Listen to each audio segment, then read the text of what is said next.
Aquarius, hello.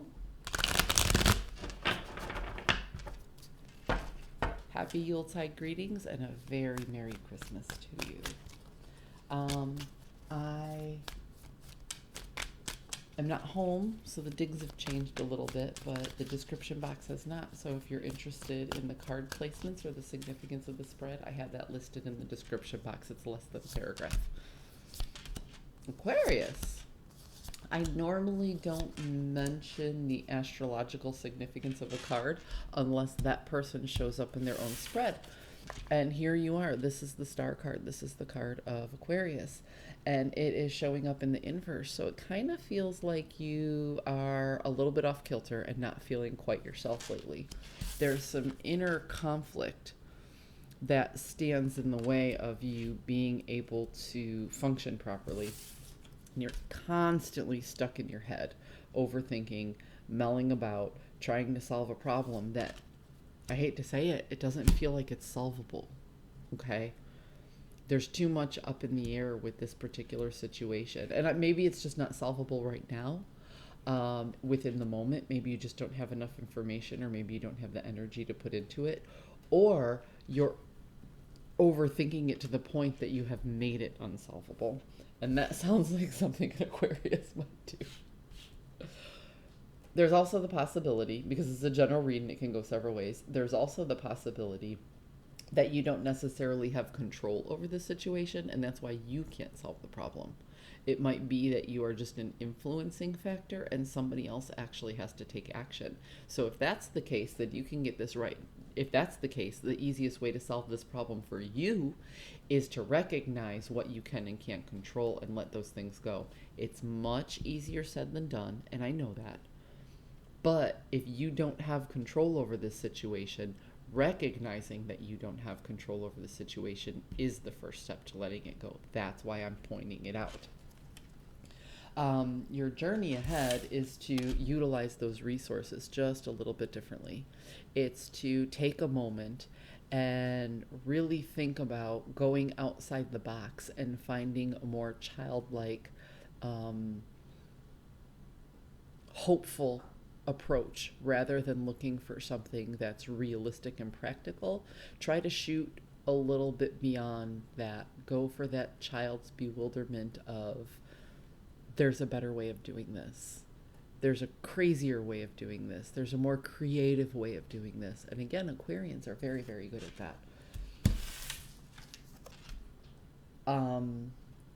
There is a way to make peace with yourself in this situation, but there may not be a way to resolve this situation completely.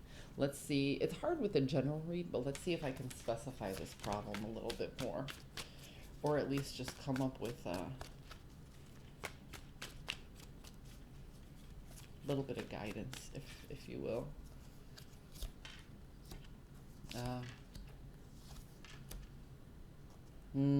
Yeah, see, this is, I'm going to stick with the explanation that I had when I said you don't necessarily have control over this.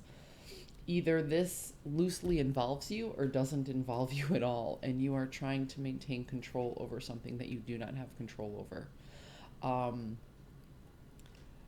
That lets me know that you are not, if you're not operating in your area of control, but the problem isn't completely out of your hands, that tells me that you're operating in your area of influence. So somebody that you love, okay, is waiting on a decision, is waiting on a return on investment.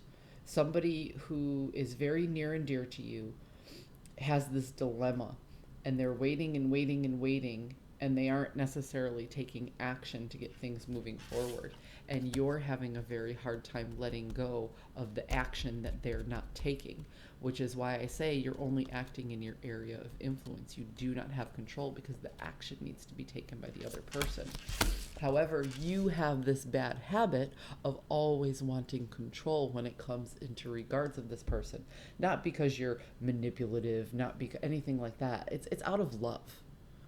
This person trusts you, and this person depends on you, and you trust this person, and you care for this person. So you guys lean on each other all the time. However, the complete control of this is not yours. If you and this person have such an intimate relationship that you rely on and lean on each other, you have to recognize that you need to let them take the action that they have to take. Sometimes you cannot take the action for them.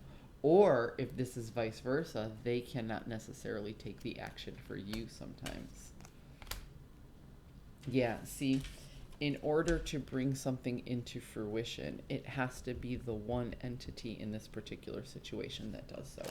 So you're working in your area of influence. This is a gray area, so you might want to look at the Capricorn read because it came up just before yours.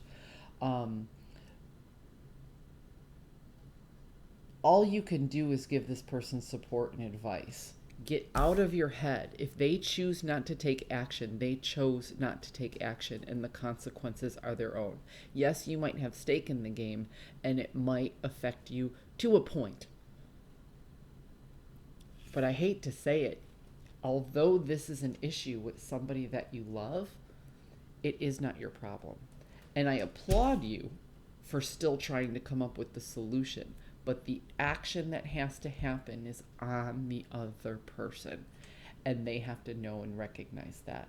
And perhaps you've been coddling the situation by being just very sweet and kind, as Aquarians can be. And you forgot that sometimes when you just put your foot down, that's when you really influence people the most. So it feels to me like this situation has to be dealt with a little bit of directness. You have to let the person know you have to take this action. Here are my suggestions, and then you have to take your hands off it and let it be. Aquarius, I hope you found a message that serves your highest good. You enjoy your holidays. I will see you next week.